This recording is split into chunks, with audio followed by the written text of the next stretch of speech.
नमस्कार। प्रस्तुत है आज का चिंतन। स्वार्थपरता, बेईमानी, शोषण, निष्ठुरता, विलासिता, लोभ, अनुदारता, आलस्य, अज्ञान, अहंकार आदि व्यक्तिगत दुर्गुण मनुष्य की अधार्मिकता के कारण उत्पन्न होते हैं।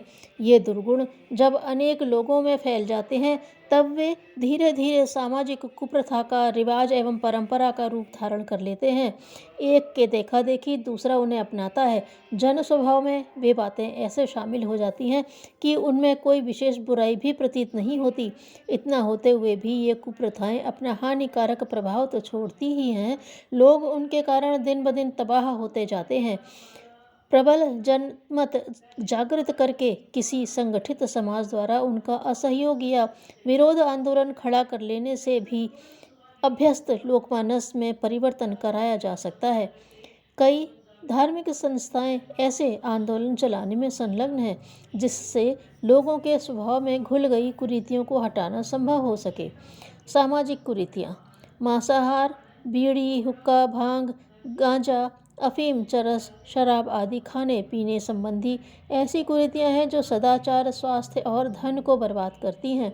जुआ, सट्टा, लॉटरी ये वे बुराइयां हैं जो बिना मेहनत किए धन प्राप्त करने के लालच से उत्पन्न होती हैं।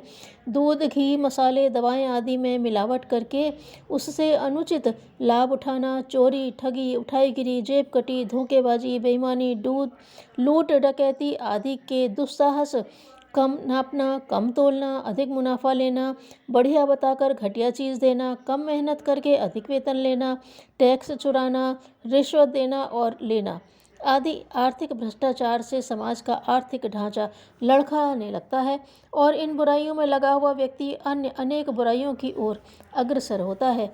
हिंदू समाज की वैवाहिक व्यवस्था एक अभिशाप बन रही है। बाल विवाह, वृद्ध विवाह, अनमेल विवाह, दहेज विवाह के समय सामर्थ्य से अधिक कीमती जेवर, वस्त्र एवं दिखावे की चीज़ों की आवश्यकता, बारात चढ़ाने तथा प्रीतिभोज में अपव्यय आदि कारण ऐसे हैं जिनसे विवाह जैसा साधारण संस्कार हर हिंदू के लिए सिर दर्द बना हुआ है। कितनी ही कन्याओं को इन्हीं कुरीतियों की बेदी पर बलिदान होना पड़ता है। भूत पलितों के नाम पर फैला हुआ अज्ञान समाज के लिए कलंक है। देवी के आगे भैंसे, बकरे, मुर्गे, सूअर आदि की बलि देने की प्रथा अभी भी अनेक प्रांतों में जारी है और नवरात्र के दिनों में हजारों निर्दोष पशु पक्षियों का खून बहाया जाता है। ये ऐसी प्रथाएं हैं जिनका बंद होना जरूरी है। फैशन परस्ती, शौकीनी, फिजूल खर्ची, शान शौकत, शेखी खोरी, विलासिता, अय्याशी, सिनेमाबाजी, कामुकता, गंदी तस्वीरें, गंदी पुस्तकें, व्यभिचार, अमर्यादित काम सेवन, अप्राकृतिक व्यभिचार आदि बुराइयों के कारण हमारा शारीरिक एवं मानसिक स्वास्थ्य चौपट हुआ जा रहा है। उद्दंडता, उच्छृंखलता, गुंडागिरी, अवज्ञा, अशिष्टता, असहिष्णुता, असंयम के उदाहरण घर घर में मिल सकते हैं। नई पीढ़ी के लड़के और लड़कियों में ये प्रवृत्तियां और भी अधिक बढ़ रही हैं। मर्यादाओं में रहना सबको बुरा लगता है। कृतज्ञता का स्थान कृतघ्नता लेती जा रही है। महिलाओं की स्थिति और भी दयनीय है। पर्दा प्रथा और सामाजिक हीनता के कारण वे शिक्षा और स्वावलंबन से रहित बुरी स्थिति में पड़ी हुई हैं। गृह व्यवस्था तथा शिशुपालन भी उनके अज्ञान के कारण अस्त व्यस्त हैं। राष्ट्र का आधा अंग इस प्रकार अपाहिज पड़ा हो तो यह भी प्रगति की में एक बड़ी बाधा ही मानी जाएगी। यूँ हमारे समाज में अच्छाइयाँ भी बहुत हैं। अनेक देशों की अपेक्षा हमारा समाज एवं व्यक्तिगत चरित्र काफ़ी ऊंचा है। फिर भी उपरोक्त बुराइयाँ कम हानिकारक नहीं हैं। इन्हें दूर करने के लिए यदि कोई प्रयत्न नहीं किया गया तो जिस गति से प्रगति होनी चाहिए वह न हो सकेगी। अपने समाज में नर नारी के मध्य बरती जाने वाली भेद नीति, जन्म जाति के आधार पर मानी जाने वाली ऊंच नीच, भिक्षा व्यवसाय, मृतक भोज, बाल विवाह, अनमेल विवाह जैसी अगणित कुप्रथाएं प्रचलित हैं। इनमें सबसे भयंकर है विवाहोन्माद, जिसमें गरीबों द्वारा अमीरों का स्वांग रचाकर अपने बर्तन कपड़े गंवा बैठने की मूर्खता की जाती है। सभी जानते हैं कि खर्चीली शादियां हमें दरिद्र और बेईमान बनाती हैं, फिर भी बुद्धिमान और मूर्ख उस सर्वनाशी कुप्रथा को छाती से लगाए बैठे हैं।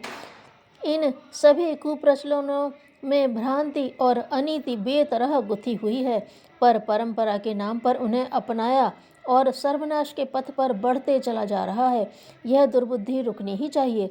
अपना समाज सहकारी सहायक बने, उसकी अभिनव संरचना में कौटुंबिकता के शाश्वत सिद्धांतों का समावेश किया जाए। जाति लिंग की विषमता न रहे और न आर्थिक दृष्टि से किसी को गरीब अमीर रहने दिया जाए, न कोई उद्धत अहंकारी धनाध्यक्ष बने और न किसी को पिछड़ेपन की पीड़ा भर्त्सना सहनी पड़े। अपराध की गुंजाइश ही न रहे। यदि कहीं कोई उपद्रव उभरे तो उसे लोक शक्ति द्वारा इस प्रकार दबोच दिया जाना चाहिए कि दूसरों को वैसा करने का साहस ही शेष न रहे।